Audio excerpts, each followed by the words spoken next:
Hello friends, எல்லாருக்கும் வணக்கம். எல்லோரும் எப்படி இருக்கீங்க? ஐ ஹோப் எல்லோரும் நல்லா சேஃபாக இருப்பீங்க அப்படின்னு நம்புகிறேன். இன்றைக்கி நம்ம நிக்கீஸ் கிச்சனில் நம்ம பார்க்க போகிறது நல்ல சத்தான ஒரு ஈரல் கிரேவி எப்படி பண்ணுறதுன்னு பார்க்கலாங்க. ஈரல் அப்படின்னாலே நிறைய குழந்தைகளும் சரி பெரியவங்களும் அதோட ஸ்மெல் பிடிக்காமல் சாப்பிடாமல் இருப்பீங்க. பட் நான் சொல்கிறேன், இந்த மெத்தடில் நீங்கள் செஞ்சு பாருங்கள். சாதத்தோட இட்லி தோசையோடலாம் இந்த ஈரல் கிரேவி ஃபேண்டாஸ்டிக்காக இருக்கும். இதை பண்ணுறது ரொம்ப சுலபம். ப்ரெஷர் குக்கரில் தான் பண்ண போகிறோம். இது எப்படி பண்ணுறது, இதுக்கான அளவுகள் என்னென்ன அப்படிங்கிறத பார்த்துடலாம் வாங்க. முதல்ல ஒரு பேனில் ஒரு 2 ஸ்பூன் அளவுக்கு ஆயில் போட்டுக்கோங்க. ஆயில் சூடானதுக்கப்புறம் இதில் ஒரு 2லேருந்து 3 பீஸ் போல் கிராம்பு, ஒரு சின்ன துண்டு பட்டை சேர்த்துக்கலாம். இதை சேர்த்து கொஞ்சம் வாசம் வந்ததுக்கப்புறம் பார்த்தீங்கன்னா அடுத்த இதில் ஒரே ஒரு பெரிய வெங்காயத்தை நறுக்கி போட்டுக்கோங்க. இது ஒரு மீடியம் சைஸ் தான், ரொம்ப அதிகமாக இல்லை. உங்கள்கிட்ட சின்ன வெங்காயம் இருந்து போட்டிங்கனாலும் சூப்பராக இருக்கும். போட்டுட்டு கொஞ்சம் நேரம் வதக்குவோம். இந்த மாதிரி லைட்டாக வதங்கினதும் இதில் இஞ்சி பூண்டு பேஸ்ட் 1 டேபிள் ஸ்பூன் பக்கம் போட்டுக்கலாம். போட்டு அதோட பச்சை வாசம் போகிற அளவுக்கு நல்லா வதக்கிக்கோங்க. இந்த ஸ்டெப்பு எதுக்கு அப்படின்னு பார்த்தீங்கன்னா, நம்ம முதல்ல ஈரலை நல்லா வதக்கணும். வதக்கும் போது தான் அதோட அந்த கவிச்ச வாடை போய் கொஞ்சம் டேஸ்ட் நல்லாயிருக்கும். அதுக்காக இந்த மாதிரி வதக்குறோம். இப்போ நான் கழுவி சுத்தம் பண்ணி எடுத்துருக்கிற ஒரு 1/4 கிலோ ஈரல் இதை சேர்த்துக்கலாம். சின்ன வயசுலேருந்து குழந்தைகளுக்கெல்லாம் ஈரல் சாப்பிட்ற பழக்கத்தை நம்ம ஏற்படுத்தி கொடுக்கணும். உடம்புக்கு ரொம்ப நல்லது இல்லைங்களா? அதனால் இப்போ பார்த்தீங்கன்னா அந்த வெங்காயம் இஞ்சி பூண்டு பேஸ்ட்டோட நல்லா இதோட கலர் மாறி அதிலிருந்து தண்ணி விட்டு வரும். அது வரைக்கும் இதை நல்லா வதக்கிக்கலாம். ஸோ இப்போ பாருங்கள், லைட்டாக அங்கங்கே தண்ணி விட்டு வந்திருக்கு. இப்போ இது போதும். இதை ஓரமாக வச்சுட்டு நம்ம கிரேவி செய்ய ஆரம்பிச்சிடலாம்.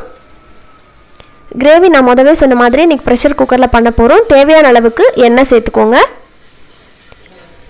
எண்ணெய் சூடானதுக்கப்புறம் இதில் ஒரு 1/2 டீஸ்பூன் அளவுக்கு சீரகம் சேர்த்துக்கோங்க. வேறு எல்லாம் எந்த பொருளுமே நமக்கு தேவையில்லை, சீரகம் மட்டும் போட்டுக்கோங்க. சீரகம் நல்லா பொரிஞ்சதுக்கப்புறம் இதில் கொஞ்சம் கருவேப்பிலை போட்டு நல்லா பொரிய விட்டுருங்க. அடுத்ததான் ஒரே ஒரு பெரிய வெங்காயம், ஒரு பெரிய சைஸில் இருக்கிற வெங்காயமாக நான் சேர்த்துருக்கிறேன். மீடியம் சைஸ்னால் 2 போட்டுக்கோங்க. அப்படி இல்லைனா சின்ன வெங்காயம் இருந்தது அப்படின்னா ஒரு கைப்பிடி அளவுக்கு கட் பண்ணி போட்டுக்கோங்க. போட்டுட்டு நல்லா வதக்கிக்கலாம். வதக்கிறதுல தான் உங்களுக்கு அந்த கிரேவியோட திக்னஸ் இருக்குது.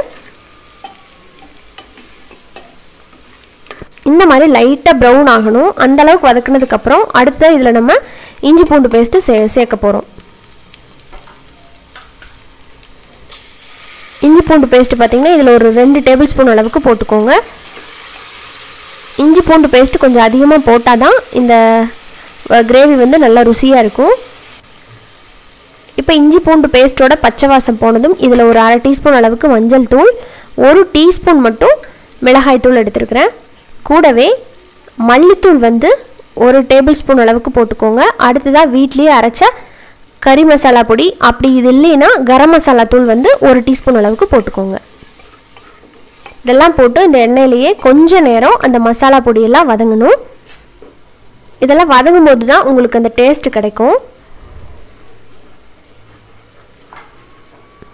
இப்போ இந்த அளவுக்கு வதங்கினதும் தக்காளியை ஒரு பெரிய தக்காளியை அரைச்சி எடுத்துருக்கிறேன். அதை சேர்த்துக்கலாம்.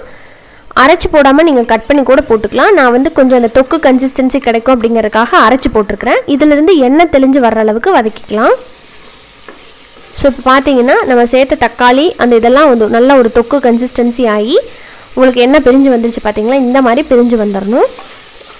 இந்த பதத்துக்கு நல்லா வதக்குனதுக்கப்புறம் நம்ம வதக்கி வச்சுருக்கிற அந்த ஈரலை அப்படியே அதோட சேர்த்துக்கலாம்.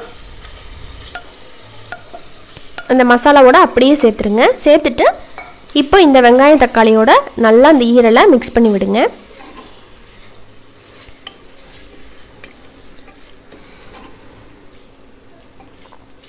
ஈரல் வேகிறதுக்கு கொஞ்சம் டைம் ஆகும். அப்படிங்கிறதுனால நம்ம ப்ரெஷர் குக்கரில் வச்சிட்டோம்னா டக்குன்னு வேலை முடிஞ்சிடும். நல்லா சாஃப்டாகி வெந்து வந்துடும். இப்போ இதில் தேவையான அளவுக்கு உப்பு போட்டுக்கோங்க. அடுத்ததான் நம்ம தண்ணி சேர்க்க ஆரம்பிச்சிடலாம். நான் கிரேவியாக பண்ணுறதுனால கொஞ்சமாக தான் தண்ணி சேர்த்துக்க போகிறேன்.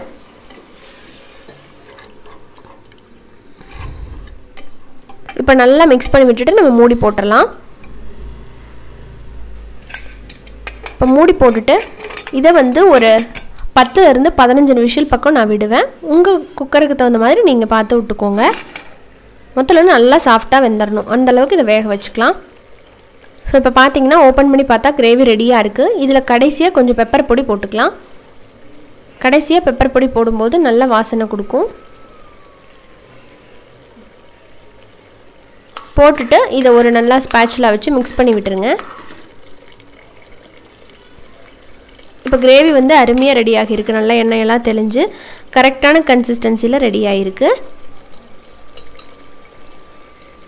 இந்த 1/4 கிலோ ஈரல் பார்த்திங்கன்னா ஒரு 2லேருந்து 3 பேர் வந்து தாராளமாக சாப்பிட்லாம். அதிகமாகவும் சாப்பிட முடியாது. ஆளுக்கு ஒரு 4 பீஸ் சாப்பிட்டாவே கொஞ்சம் ஃபுல்ஃபில்லாக இருக்கும். இதில் பார்த்திங்கன்னா கொஞ்சம் கருவேப்பிலை மல்லி இலை தூவி நம்ம இறக்கிற வேண்டிதான். நல்ல டேஸ்டான நம்மளோட ஈரல் கிரேவி ரெடி ஆகிடுச்சு. எல்லாம் ரெடி பண்ணி வச்சுருந்தோம் அப்படின்னா ஒரு 10-15 நிமிஷத்துக்குள்ளேயே இந்த கிரேவியை நம்ம செஞ்சு முடிச்சிடலாம். நான் முதவே சொன்ன மாதிரி சாப்பாட்டுக்கும் ரொம்ப நல்லாயிருக்கும். அப்படி இல்லை இட்லி தோசை கூடவும் நீங்கள் வச்சு சாப்பிட்டுக்கலாம்.